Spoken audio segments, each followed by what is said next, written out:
Écoutez, tout ça est passionnant, décodé par vous.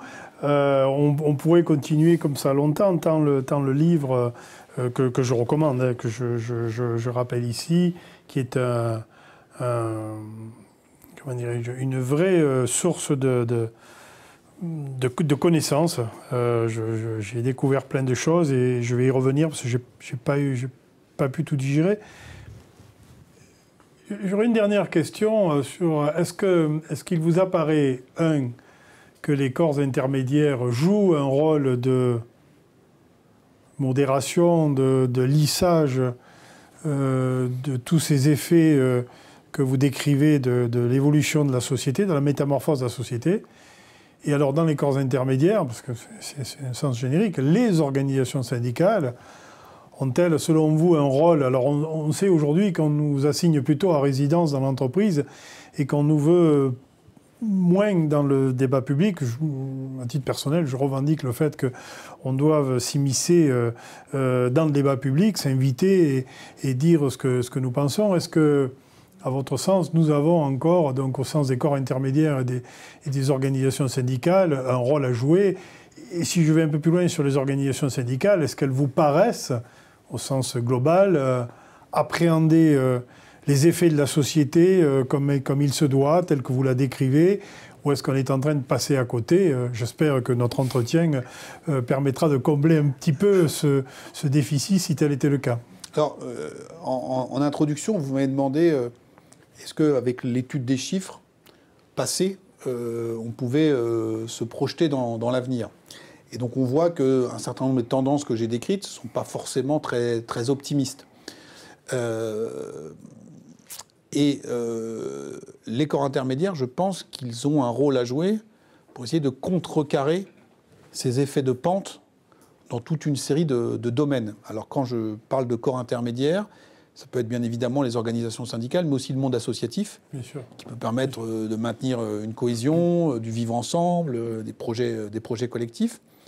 Pour ce qui est plus spécifiquement des organisations syndicales, on a parlé à plusieurs reprises des conventions collectives, des perspectives de carrière, des statuts liés à des professions qui étaient quand même des protections importantes pour les salariés. Donc c'est tout à fait fondamental de les défendre, de les faire évoluer.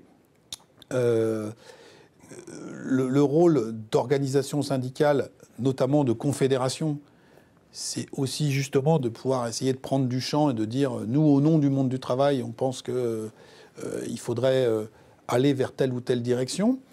Et sans flagornerie, j'ai moi quand même le sentiment que ces corps intermédiaires ont quand même un avantage sur d'autres structures, c'est d'être quand même les deux pieds dans le réel, dans le monde du travail, dans l'entreprise, et d'avoir vu ou de savoir,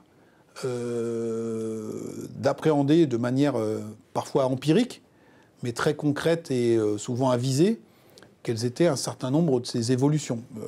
Sans aller plus avant dans le débat sur la réforme des retraites, quand un certain nombre de vos collègues et camarades de premier plan indiquent que derrière tout ce qui se joue sur les retraites, c'est la question du rapport au travail et de la mutation du rapport au travail, eh bien, je pense que c'est tout à fait pertinent et que peut-être on aurait pu, du côté du gouvernement, commencer par cela avant d'arriver. Donc, je pense que, encore une fois, le fait d'être ancré dans la vie de l'entreprise ou du lieu de travail vous donne non seulement une légitimité, mais aussi une connaissance fine d'un certain nombre d'évolutions qui sont profondes.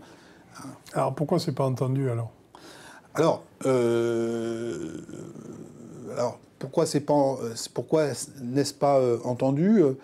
Peut-être parce que le poids qui est le vôtre a quand même diminué dans la société, de manière collective, pour les organisations syndicales.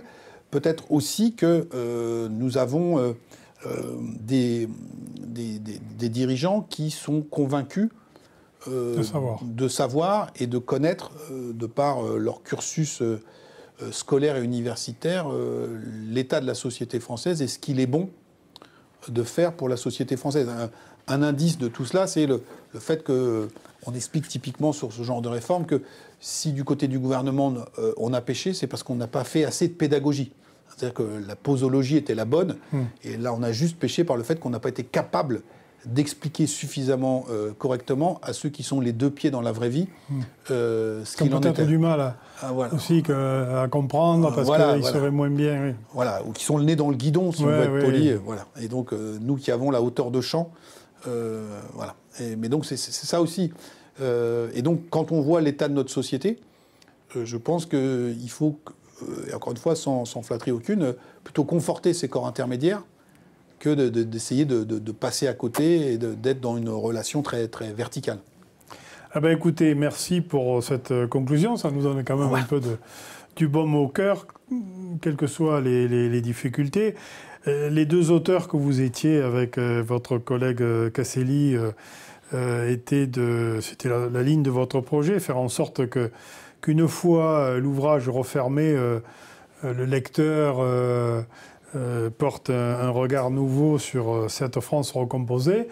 Je gage que celles et ceux qui vont nous écouter, vous suivre, en arriveront au même résultat, c'est-à-dire que effectivement la métamorphose de la France est très, très profonde, il va bien plus vite que peut-être nous imaginions, mais avec l'espoir que nous puissions encore peser sur les événements. En tout cas, merci Jérôme et merci à vous. Bonne continuation dans vos études et continuez à nous éclairer de vos lumières. Et on fera ce qu'on peut. Merci. Merci à vous. Merci de votre invitation. Merci beaucoup.